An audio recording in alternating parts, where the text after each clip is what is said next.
अस्सलाम वालेकुम दोस्तों, कीअं आहियो सब? उम्मीद कयां तो सब खैरियत सां हूंदव।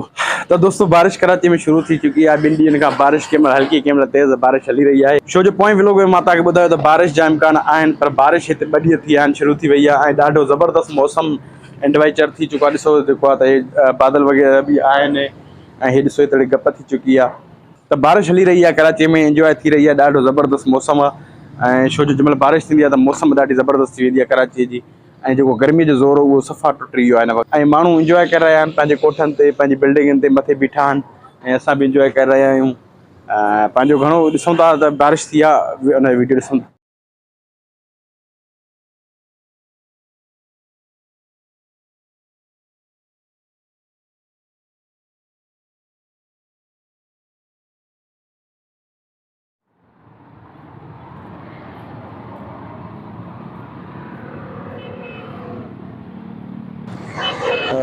हल्की हल्की बारिश शुरू थी वई आहे।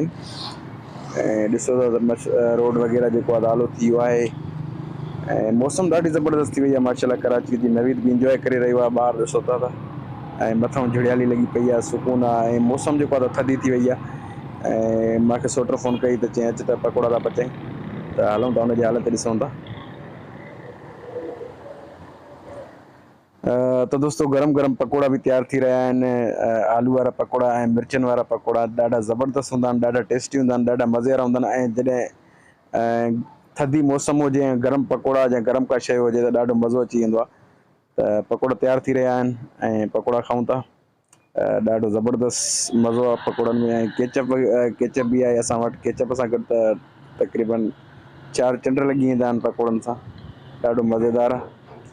ऐं मौसम तव्हां ॾिसी सघो था त मौसम ॾाढी ख़ुशगवार आहे ऐं ॾाढी ज़बरदस्त थी चुकी आहे। गाॾियूं वग़ैरह हलनि थियूं ऐं जेको आहे त माण्हू इंजॉय वग़ैरह करनि था। मौसम ॾिसो पाण था, नवीद बि साम्हूं बीठो इंजॉय थो करे। जेको आहे त मौसम कराची ॾाढी ज़बरदस्त थी चुकी आहे, ॾाढी मज़ेदार थी चुकी आहे। ऐं सी वियो समुंड जे तरफ़ त ॾाढो मज़ो हूंदो। ओॾे त छोलियूं बि हूंदियूं, समुंड जा मज़ा बि हूंदा, ॾाढी इंजॉय फुल मौसम हूंदी आहे उतरे। त मुंहिंजो दोस्त त हिकिड़ो उते कमु कंदो आहे, उहो चए पियो ॾाढो मज़ो आहे, ॾाढी इंजॉय आहे हिते यार, ॾाढो ज़बरदस्त आहे। त पकोड़ा बि खाधासीं, इंजॉय मौसम बि कईसीं। हाणे चांहि पीऊं था ऐं चांहि सां चुस्कियूं वठी पोइ वरी व्लॉग खे कयूं था एंड, छो जो ॿियो बि कमुकार आहे। वरी इंशाल्लाह नए व्लॉग सां गॾु बि मिलंदासीं। जेको आहे त मां त मींहुं वसणो, मां चयुमि संगत खे ॿुधायां त मींहुं असां ॾे वसणु शुरू